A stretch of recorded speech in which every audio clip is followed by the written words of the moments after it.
In a bold statement last Friday, Meghan McCain, daughter of the late Senator John McCain, stirred the pot once again, this time on the contentious issue of transgender athletes competing in women's sports.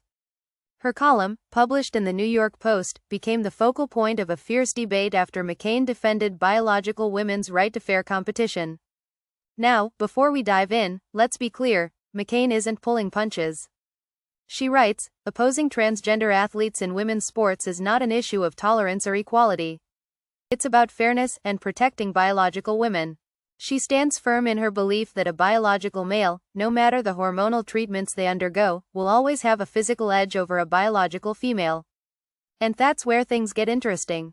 Are we talking about fairness, or is this just another cultural battle in the political arena? McCain certainly thinks so. She sees the issue as a lose-lose scenario for Democrats, especially when you consider how small the number of transgender athletes might actually be. They claim it affects such a small number of people, but why are they promoting an unfair situation for the ego of a few? McCain asks. It's a tough question, one that makes you stop and think. This whole issue started gaining traction in March, after McCain highlighted an injury suffered by Peyton McNabb, a volleyball player, who was hurt during a match against a transgender athlete.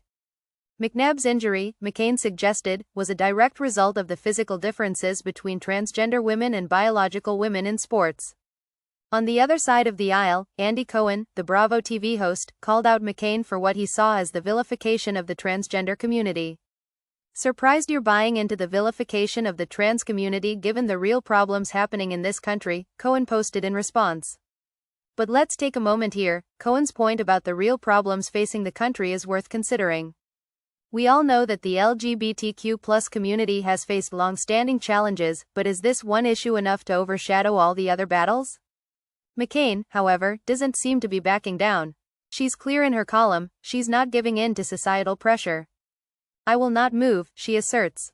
And in a world where social media often feels like a battleground of opinions, her stance on this topic has certainly sparked the fire of many discussions. But what about locker rooms? McCain raised a key point here. Should biological women and transgender women be forced to share the same locker room? This is something that former NCAA swimmers Riley Gaines and Paula Scanlon have spoken out about before. It's a deeply personal issue for many, and one that doesn't seem to have an easy solution. In all of this, McCain remains resolute in her views. She's standing up for what she believes is the right of biological women to compete fairly in sports. And regardless of where you stand on this issue, her willingness to take on such a polarizing topic has certainly made waves. So, what do you think? Is this an issue of fairness, or is it a cultural war with deeper, more complex undercurrents? One thing is for sure, Meghan McCain isn't letting this one go anytime soon.